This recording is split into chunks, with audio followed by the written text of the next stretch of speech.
Are you looking for a company that checks all the boxes?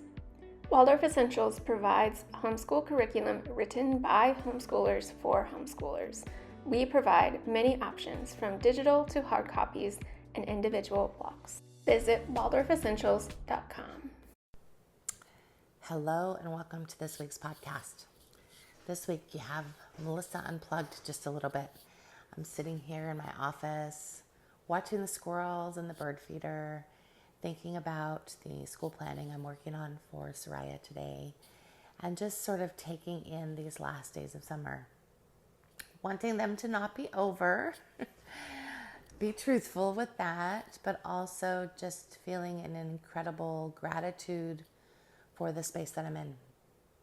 So I wanted to talk today about something that Jen and I get in the email a lot.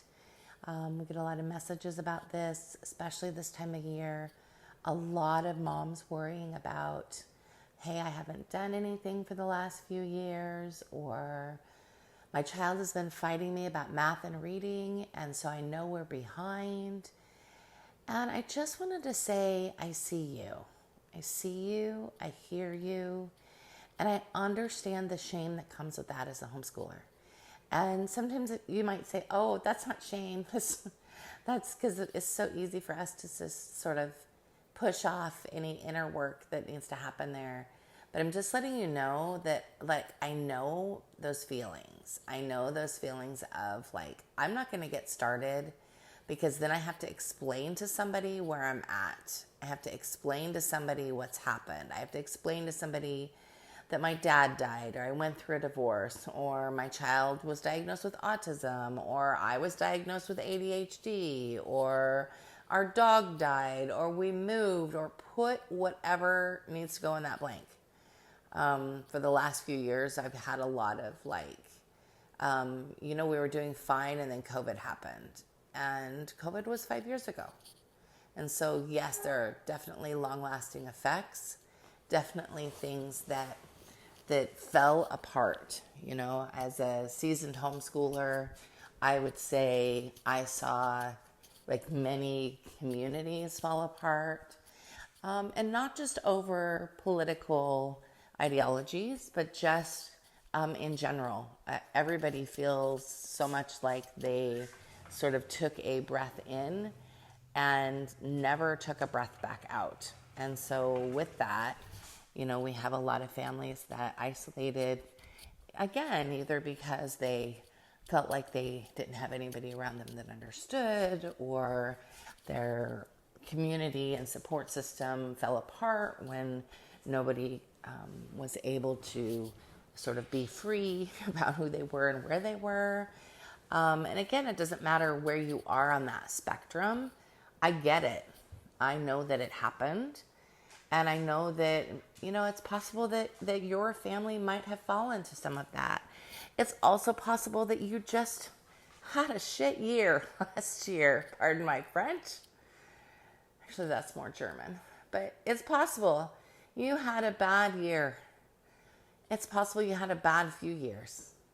I remember in the years following my divorce, when I divorced my big kid's dad, it was liberating on one hand, because I felt like, my goodness, I'm being joined by a dog. So if you hear intensive sniffing, that's why.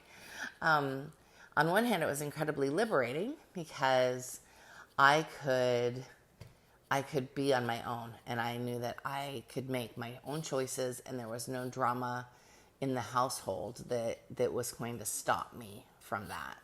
But on the other hand, it's that realization oh crap, it is all on me. It was probably all on me the whole time, but now it's really all on me.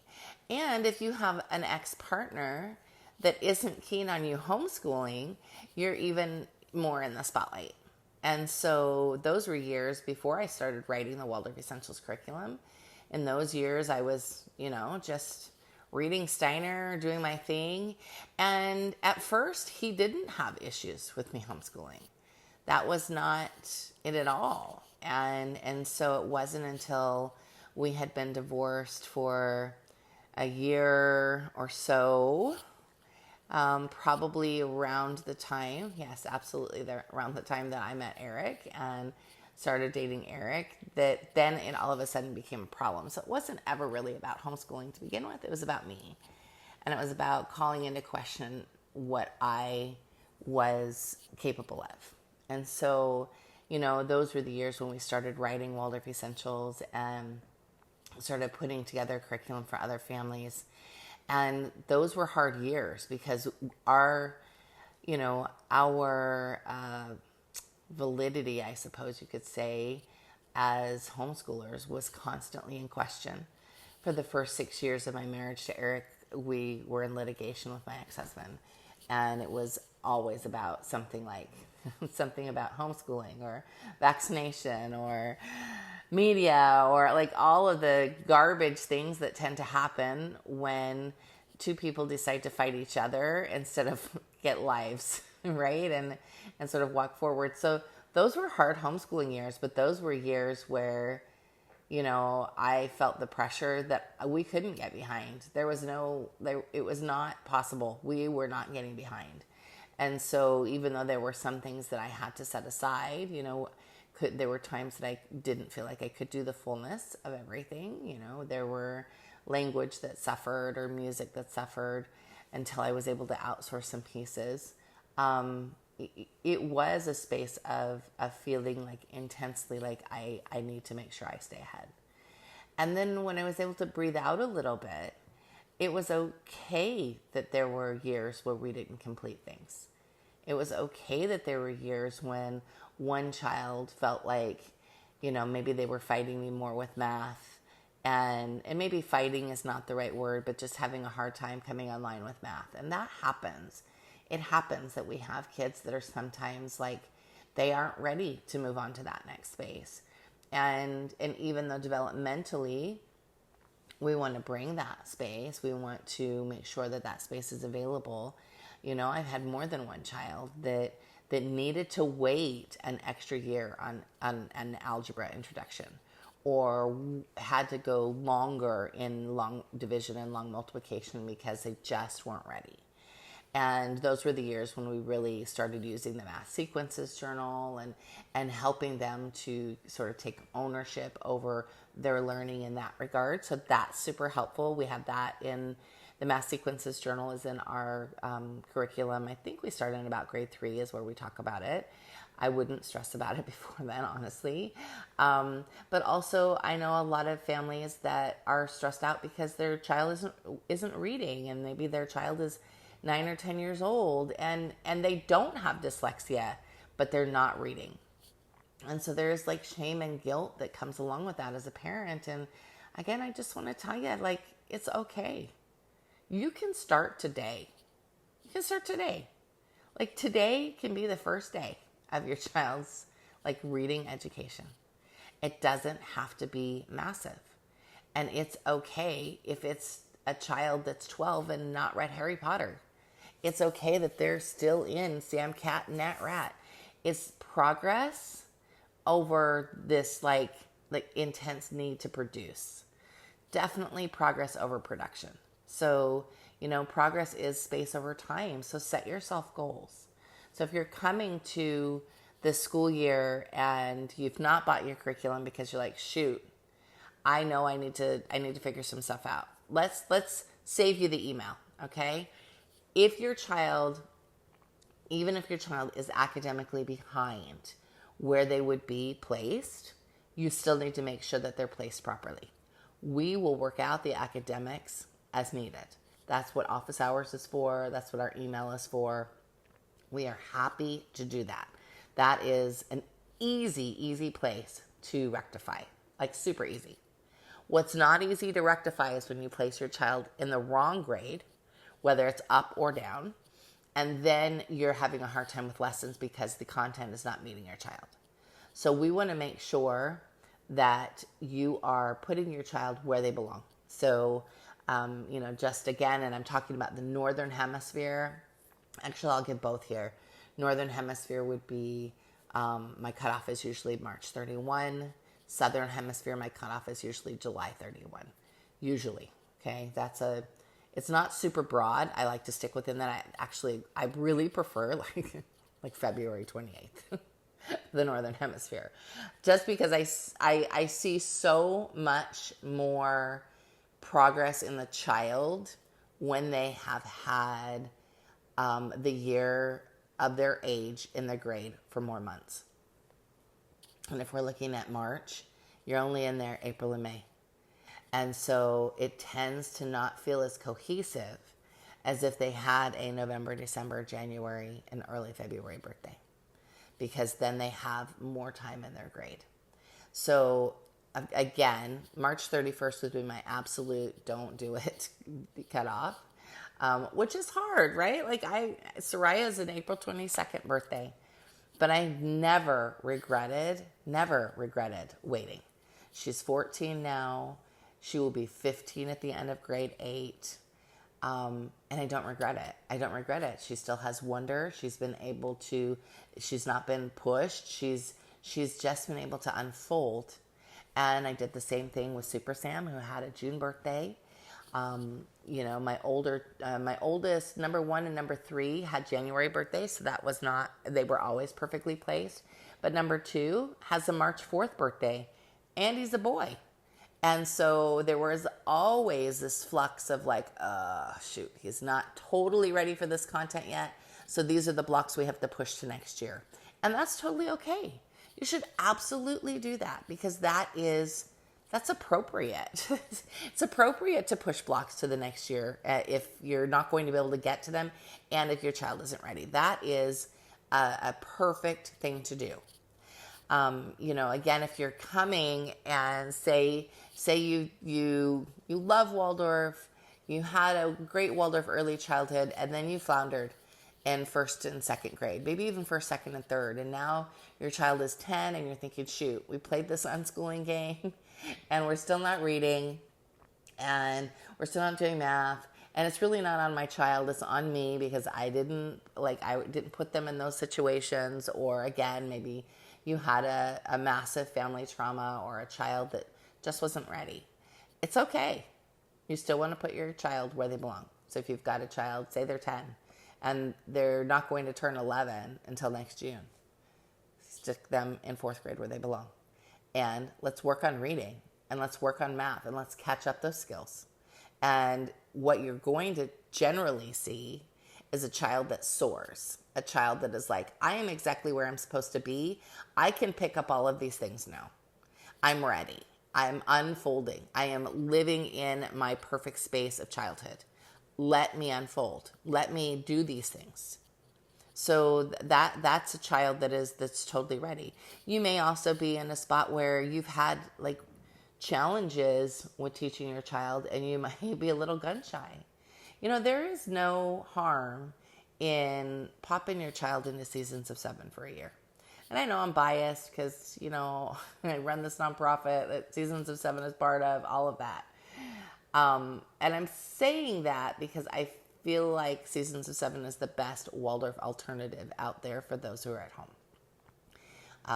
It has a really good combination of live as well as pre-recorded. So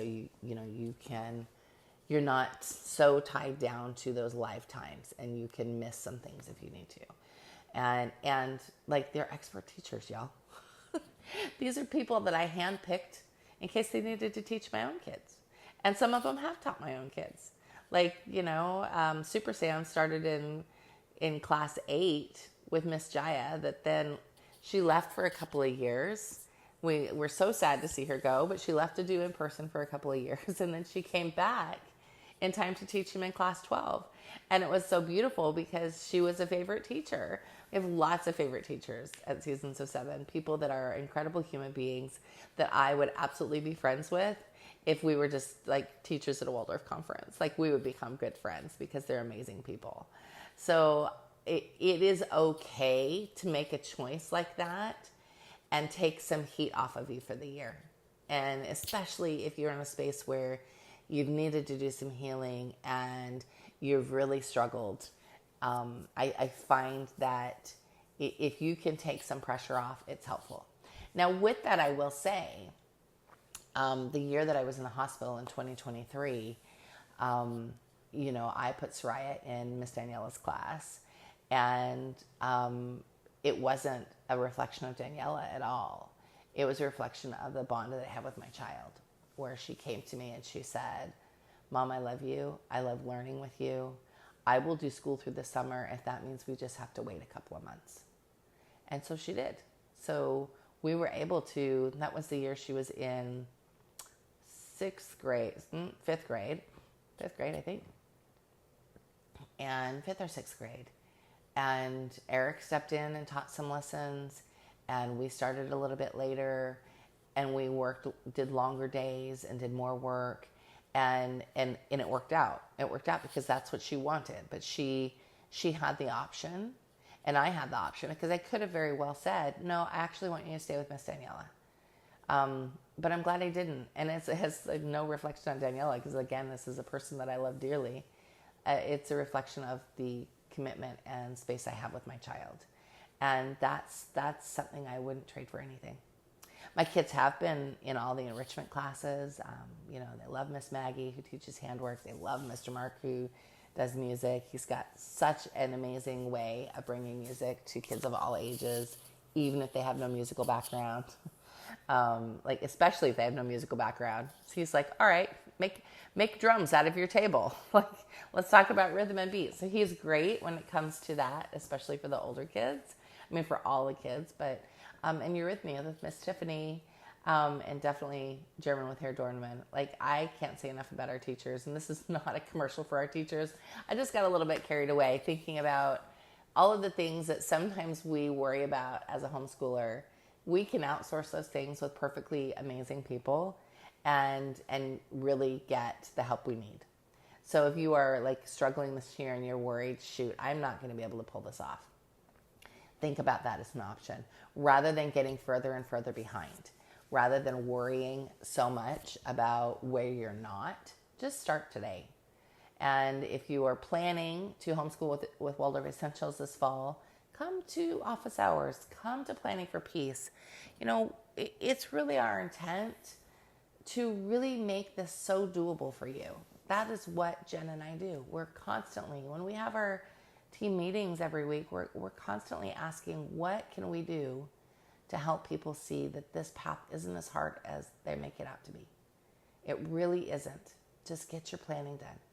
So I'm about to sit down today and get a big chunk of planning done for Soraya. You should see my kitchen table. It feels a little bit like Charlie Day with all of the charts. I'm going to have to post that on Instagram. You have to post this is what's going on in the homeschool mom's mind, all of these connections, versus this is what it ends up looking like once you get it all actually in the planner. So I actually going to have to go find that meme and post it today, because I feel like it's just such a funny, that's what my brain looks like. This connection and that connection. Oh, don't forget this and this over here. And oh my gosh, I need to put this in that blog. So that's what it sort of feels like in our minds sometimes, but it does come together. So give yourself the grace and the space to sit down and actually do it. And you don't have to spend 8 hours in a session. I'm probably going to spend 2 or 3 hours today, because I have the time today. When I had a bunch of kids at home, I had to have Dad take them on a Saturday, or take different chunks of time. I used my time early in the morning often for that. So if you've got a lot of kids at home, decide who you're working on first. I always pull the easiest one, because once you get the easy one out of the way, then it feels like you could do anything. Wow, I got that done. Congratulate yourself, pat yourself on the back. Now move on to the next easiest one. And it's often like a grade that you've taught before, right? So, then it feels like, hey, I know what I'm doing. I can take the training wheels off a little bit. I feel good. And if you don't know what you're doing and you're brand spanking new and you're thinking, crap, I've got this thing ahead of me and I'm a little bit worried. What am I going to do? Hey, it's all right. It's all right. All of us started somewhere. All of us had that first Waldorf year. We did. All of us did. And it wasn't perfect. But it was a year that if we paid attention, we learned. All of us. All of us. I think about I think about my first year. It was many, many, many moons ago. I was still married to my ex-husband, and there was no Waldorf curriculum, y'all. There was nothing. I suppose there was people like Live Ed back then, but there was nothing. I had become friends with a couple of Waldorf teachers. There would be these great conferences once a year that Rahima Baldwin Dancy used to put on. That was like the space of the early 2000s. And there were these great conferences, and I would go to a conference and get like my bucket completely filled and then go home and plan our school year. And so that's kind of actually what we're working to rekindle with our conference that is happening at the end of September. So if you've not heard about that, you definitely want to follow the link in the description here and check out our conference. We're bringing this in a little bit of a different way than was done in the past, but very excited at the possibilities and very excited about what we can create, because that's a great space of community. But anyways, I hope you're having a wonderful day. Honestly, don't stress about the school stuff. Don't sweat it. Just start today. Start today. Keep making forward momentum. It's that progress over product. It will be good. Much love to you, my friend. Have a wonderful day. If it's anything like our experience, we've been with Miss Daniela for 2 years. There's some transition period in the beginning for sure to like get the rhythm down of just something new. But beyond that, it's like the greatest gift for myself and my kids compared to us trying to struggle through homeschooling on our own in the beginning. And yeah, I do try to attend the parent office hours, and I highly recommend trying to do that if you can, because it really has become a really beautiful part of, I think, all of our weeks when we meet there and get to ask all kinds of questions and talk about all kinds of subjects. But yeah, it's wonderful. I love it. Thank you so much for sharing. There's nothing like a returning family to help spread the love.